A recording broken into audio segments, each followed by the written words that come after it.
Lotshana umthwakazo omuhle siyalamukela njalo kwesinye isiqephu sethu sezindaba ngomsakazo we-Citizens Movement Radio namhla ngoLwesibili ziyisithupha kuZibandlela ngomnyaka ka-2026. Indaba lizethulelwa ngikhethiwe Chuma. Nanze sihamba phambili namhlanje.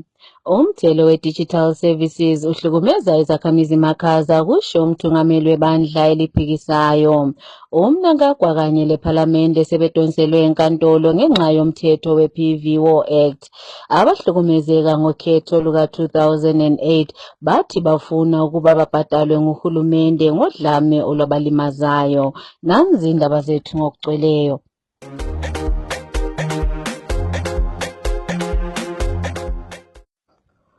Ukulethwa komthelo we-Digital Services sokuchothozwe kakhulu lokhu okwenziwe nguhulumende webandla leZANU-PF lapho kujonge ukuba kuhlukumeze izakhamizi makhaza. Lokho kuye kwashiwo isiphathamandla sebandla eliphikisayo kanti njalo wayemela iphelandaba Chabalala eqale lephalamende umhlonitshwa uGift Ostalos Siziba. Ephosela emakhasini akhe okuxhumana namhlanje ekuseni, uSiziba uthi izakhamizi zivele zidonsa nzima kakhulu ngenxa yemthelo.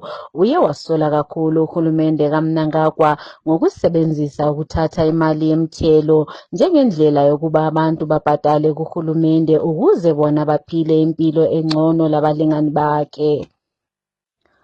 Omunye wabathungamela inhlanganiso ezimele yodwa emphakathini uYoungsen Matete usehambise isicelo enkantolo ye-Constitutional Court lapho esola umthetho we-Private and Voluntary Organizations Act lo opasiswe kumnyaka odlulileyo. Kusicelo sakhe uMatete uye wamangalela iphalamende yaseZimbabwe, ugatsha lwe-Public Service, ugatsha lwe-Labour and Social Welfare, ihhovisi kamongameli waseZimbabwe kanye lomshishisi omkhulu. uMatete uthi umthetho lo owapasiswa iSenate uchiyene lo mthetho owapasiswa iphalamende. Lokho okuveza ukuba kungabe kulezicaphuno ezakhitshwayo okuyikho sokwenze kuphambanise isisekelo sombuso.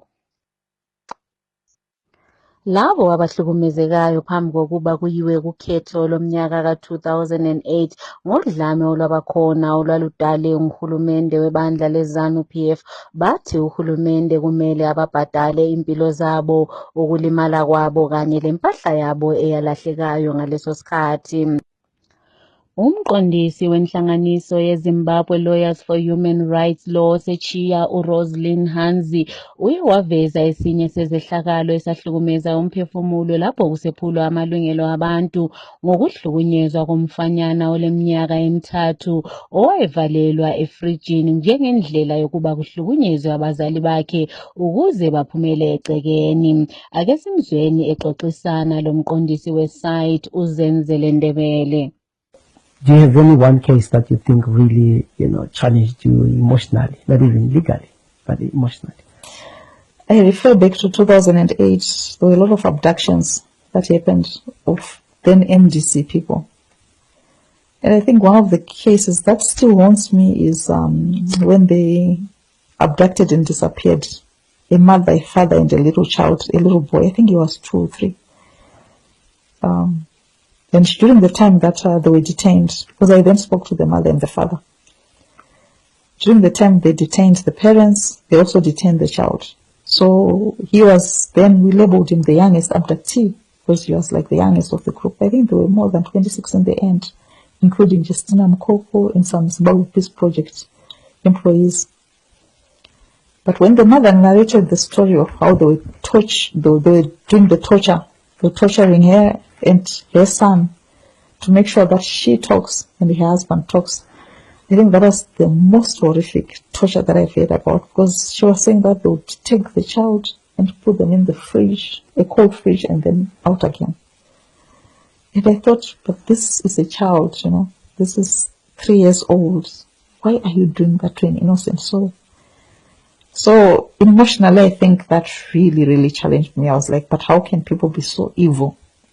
If you want to deal with the parent, deal with the parent. Why the child? That's an innocent soul. And then also, why are you using these archaic methods? Torture is outlawed under international law. You cannot torture someone. And in fact, for most of those who continue to use torture, you can actually be prosecuted in another country because it's an international crime. Even if you are saying Zimbabwe is not criminalized torture, you can be prosecuted by another country, in another country, by other stakeholders. So I just wondered how that happened, and it really that's when I saw that people can be very evil. Amalunga ebandla eliphikisayo asesungule imizamo yokuqoqa imali yokuba kufakwe umgodi oza kusebenza ngesola kumuli kalowo wayengwebandla eliphikisayo uMboneni Ncube. Imizamo le ithunganyelelwa isiphathamandla sebandla eliphikisayo esabelweni saseMidlands umhlonitshwa uPatrick Cheza. uNcube wabulawa izigelekeqe zebandla leZANU-PF emkhankasweni we-CCC owawusembizo eKwekhwe ngomnyaka ka-2022. Kulabo abafisa ukuba bancedise bangashayela kulezi namba 0779 565 976. Ake sithole imininingwana eminingi kuvela kuCheza ekhuluma ngalolu daba. We are saying water is life, and we are appealing to all citizens, to all Zimbabweans who can manage to come together to support this needy and very good cause. We all know what transpired to Mboneni and his family and the loss that they suffered. But the comfort that we can only give is to assist and give a hand where it is needed most. And we would appreciate if we can manage to extend our hands to help and support the family. They walk long distances to ensure that they can manage to have water. And we know with old age, sometimes it's not very good enough for people to do and walk such distances. I'm appealing, and we are appealing as a community, for all well-wishers who can manage to put a brick by brick. We can manage to work with us to support the needful cause. I would really appreciate if we can manage to stick together and show the love to the family. God bless you. Mboneni Ncube was murdered in Kwekwe, and it's an act that we condemn in the highest and strongest terms, and we are contributing towards the drilling of the ball because we feel as a family we need to show love to one of us. One of us in terms of Mboneni family, they are our parents, and if Mboneni was there, he could have been contributing himself to do the needful to his family. But we are sticking together as a community to say, let's pull the resources together as a family. This is the family that supports our very advocate Nelson Chamisa. So as people sticking together to contribute, and every contribution that one makes will make a difference. Let's rally together. Let's do the needful. In Jesus' name, amen. Isigelekeqe saseGuruve ongumbulali u-Enimozitha uyovela ngokokuqala namhlanje enkantolo, kanti njalo icala lakhe lidluliselwe phambili mhla zili-19 kuyona le inyanga. Inkantolo imcebise ukuba ayecela isibambiso enkantolo enkulu. uZitha ubhekane lamacala ali-12, ayisishiyagalombili angawokubulala, amacala 2 awokudlwengula, amacala 2 awokuzama ukubulala, lapho inkantolo isithi amacala la enziwa phakathi kwenyanga kaMabasa kusiya kunyanga kaMpalakazi ngomnyaka ka-2024 lo-2025. Izinkulungwane zezizalwane zaseZimbabwe sezibaleka elizweni labo lapho bebuyela emisebenzini yabo emazweni angomakhelwane. Kumngcele weBeitbridge kubikwa kugcwele kakhulu izakhamizi zaseZimbabwe lezi esezibuyela emisebenzini kwele South Africa. Iziphathamandla zase-South Africa zimemezele ukuba ziye zavimba izakhamizi ezingaphezu kwenkulungwane zaseZimbabwe ebezizama ukungena kulelo lizwe ngokungekho emthethweni. Siye saxoxisana lekhansila laseBeitbridge uTakavinge Mahachi osiphe imininingwana eminingi mayelana ngalokho okwenzakalayo emngcelweni. Ake simzweni ekhuluma. Huge crowds are stuck at the South African border post in Beitbridge, awaiting to get their passports stamped as they are returning to South Africa. This is a result of poor government by ZANU-PF, leading to high volumes crossing to our neighboring South Africa and all over the world, searching for greener pastures. For the past years, our economy is going down, with a huge number of companies shutting down, leaving us with no alternative to sustain. At the end, majority is resorting to immigration to other countries in search of better means of survival. Due to this situation, some end up losing money paying touts within the RISA border, who then facilitate or negotiate with the immigration officers and the other border authorities for them to get their passports stamped. Due to this situation,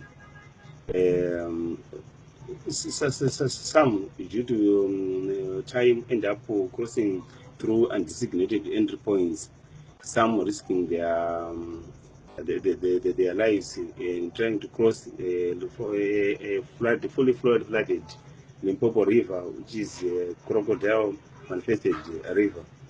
This is because the government of Zimbabwe is failing to address the challenges being faced by its citizens for so long. So we are praying day and night that our God must allow President Nelson Chamisa to lead this country. I think it's now our season to enjoy our Zimbabwe in the hands of our God-fearing advocate, Nelson Chamisa. Inani labantu ababhubha ezingozini zemigwaqo yemota selikhuphuke kakhulu, iningi labo bebhubhe ngesikhathi sekhefu. Omunye olilunga ledale lephalamende, umhlonitshwa uMutha Mrombetsi, uveze ukukhathazeka ngokukhuphuka kwenani labantu abafela ezingozini zezimota, kanti njalo esithi kungasikho kuphela ukushayela ngobudedengu, izingozi eziningi zenziwa imigwaqo engekho esimeni esiqondileyo. Uye wathi imigwaqo eminingi elizweni efana leMondoro Skyline iseyingozi kakhulu emgwaqweni njengoba isiye yakhalalwa iminyaka leminyaka ingakaze ilungiswe. Ake sizweni umhlonitshwa uMrombetsi ekhuluma. Indeed, road accidents are on the rise, and we are losing a lot of people. We actually lost a lot of people during the festive season, and the number one cause of road accidents is in this country, other than human error, is the state of our roads. It's actually shameful that we call these things roads. They are not even fit for humans to be traveling on. They are death traps. I can give an example of the Mondoro Skyline road to Mondoro. That road, it does not even fit to be called a road. And we've got numerous roads in our rural areas which are like that. They are death traps, especially now now that we are in the rainy season. You cannot even move with dignity. We need dignity for our people. Our roads are contributing a lot to accidents due to the negligence over years. Our roads have not been fixed for over years, and they've actually been written off. We need a new plan for our roads. We need a new direction because these are not roads. Our people deserve to travel on roads that are meant for traveling by humans. Our people deserve dignity. Our people deserve better.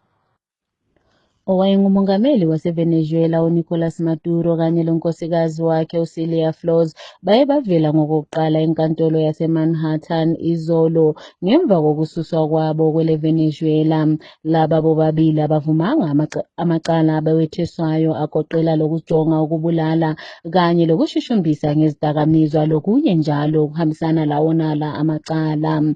uMaduro uye wathi umsulwa kanti njalo usasengumongameli osemthethweni waseVenezuela athe khona ukususwa kwakhe eVenezuela esiwa kweleMelika kufana lokuthi uthunjiwe. Umahluleli uye wadlulisela phambili icala labo kunyanga ezimbili ezizayo, kanti njalo uthe laba bobabili kumele bavalelwe bengatholi isibambiso. Ngesikhangele kwezemidlalo, iqembu elikhulu koBulawayo iHighlanders Football Club sebememezele ukuba sebeqashe isizalwane saseSouth Africa uThabo Senong njengomqeqeshi omusha waleli qembu. uSenong uye waziwa kakhulu ngokuba ngumqeqeshi weBafana Bafana kanye leLesotho, njalo ke wavela njalo eTanzania lapho abeqeqesha khona iqembu leSingida FC. Uye wathola ukusebenza kuhle kakhulu njengomqeqeshi lapho iqembu leSouth South Africa elathatha umklomelo womnyaka ka-2013 owe-COSAFA Cup lapho ayengumqondisi khona. UMohamed Salah uye wahlohla ngesikhathi esingezelelweyo kuqembu lakhe laseGibhithe abanqobe iqembu laseBenin 3-1 ukuze badlulele phambili kuma-quarterfinals awemidlalo ye-AFCON. Umdlalo lo ubuphele ngojikilobhanqa 1-1 kodwa labo asebeka bathatha isicoco lesi kasikhombisa baveze ukuba bona badlala ngcono kulalezi izizalwane zase-Afrika entshonalanga yakhona ngokuhlohla amagoli amabili ngesikhathi esingezelelweyo. Kusenjalo komunye umdlalo odlalwe izolo kusihlwa, iNigeria iye yehla yazikhwelela kwele Mozambique lapho benqotshwe 4-0 emagolini avele kuVictor Osimhen kanye lamagoli avele ku-Ademola Lookman kanye lo-Akol Adams. Iqembu leManchester United selimemezele ukuba lixoshe umqeqeshi walo isizalwane sasePortuguese uRuben Amorim ngemva kokusebenzisana laye inyanga ezili-14.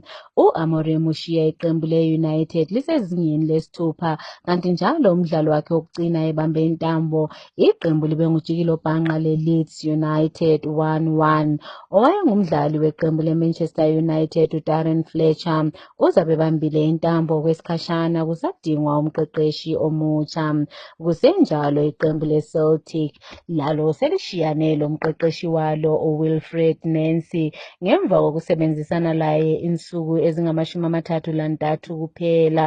uNancy indawo yakhe iza kuthathwa nguMartin O'Neill oza kuthatha intambo kusadingwa omunye kuze kuphele isizini.